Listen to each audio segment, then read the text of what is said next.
Hola, què tal? Soc Xavier, benvinguts al canal d'Escacs en català. Avui us porto un nou problema tàctic. En aquest cas és una partida personal on jo jugava en blanques. Si ens fixem en aquesta posició, tinc les dues torres connectades que apunten directament a la casella D8 amb un possible escac i mat de passadís.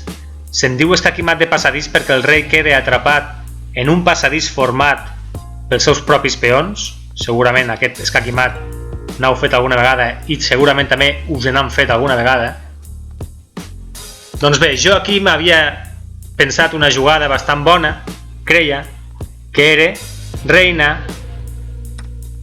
per H8 sacrificant la reina, i si ell matava, llavors l'escac i mat en passadís era inevitable, no? Tornem endarrere.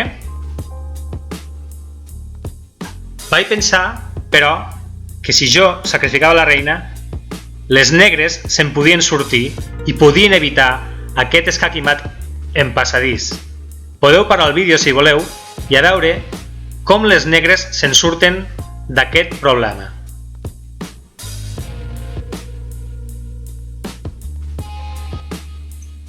Després de rumiar-me una estona, vaig veure que les negres sí se'n podien sortir d'aquest problema, fent un escac reina F3 escac. Aquí el rei ha d'anar obligatòriament a G1, ja que si anés a H2 l'escac i mat era imparable. Tornem endarrere. Escac reina F3 rei G1. En aquest punt d'aquí la torre no podria vindre a matar perquè estaria clavada per la reina, ja que darrere de la torre hi ha el rei i la reina està apuntant al rei. Per tant, escac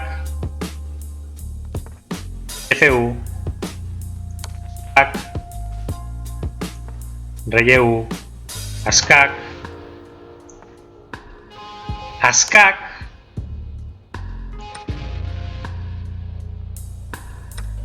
i atenció com les negres se'n surten bastant bé, amb un peó d'avantatge, els meus peons blancs completament desordenats, els seus peons perfectament ordenadets, i no m'agradava gens aquesta opció. Per tant vaig descartar el sacrifici de reina. Tornem endarrere. El vaig descartar, o sigui, aquest sacrifici de reina el vaig descartar perquè veia que se'n sortien i bastant bé. Per tant, després de molt rumiar-me, vaig arribar a la conclusió de que el millor que podia fer era protegir aquesta casella F3 mitjançant torre D3. D'aquesta manera la reina ja no podria fer-me escac aquí ni tampoc matar aquí, i a la següent ja sacrificaria la meva reina i faria l'escac i mat de passadís.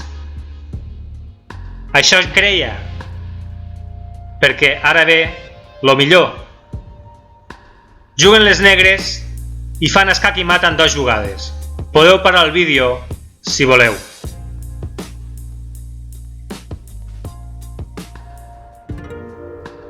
L'heu trobat, sí? Em van fer torre per H4. Em vaig quedar amb un pam de nas. No me l'esperava aquesta.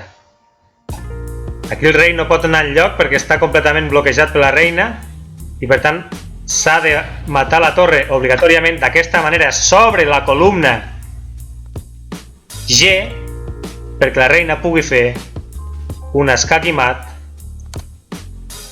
a G2. Em vaig quedar, com he dit abans, amb un pam de nas.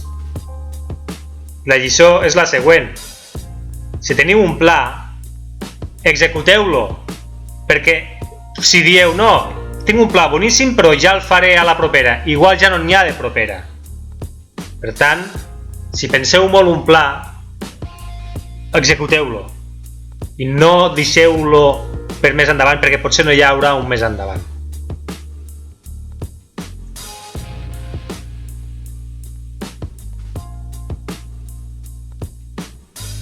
I fins aquí aquest vídeo d'escacs en català. Tot i que vaig perdre, doncs també m'ha agradat molt fer aquest vídeo. Espero que us hagi agradat tant com a mi. Ens veiem en una propera ocasió. Gràcies i adeu.